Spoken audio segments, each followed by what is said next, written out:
Sa simula pa lamang, mayroon ng 7 kulay dito sa mundo. Sila ay sina pula, kahel, dilaw, lunsyan, bughaw, indigo at lila.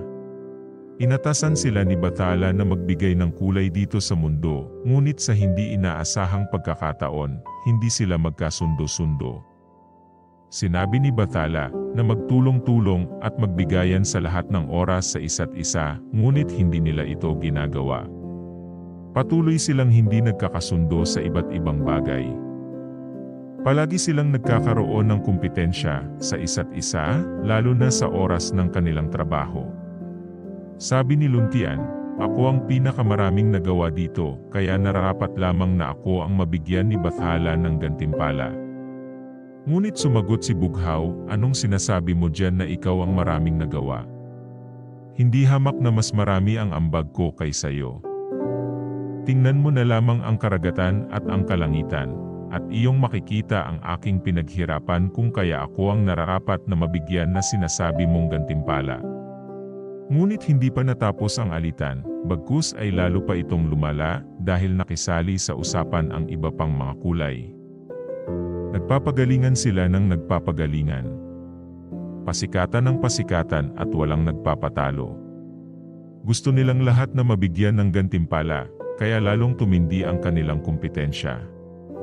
Nagkagulo sila dahil sa kanilang pagtatalo. Narinig ni Bathala ang nangyayari, ang pagtatalo ng mga kulay. Dahil dito, nagalit si Bathala. Pinarusahan sila nito. Sinabi niya, "Dahil hindi kayo magkasundo, paparusahan ko kayo ng ayon sa inyong kagustuhan, dahil palagi kayong magkakakumpetensya. Gusto kong malaman niyo ang kahalagahan ng kooperasyon sa isa't isa. Ang kahalagahan ng bawat isa sa inyo.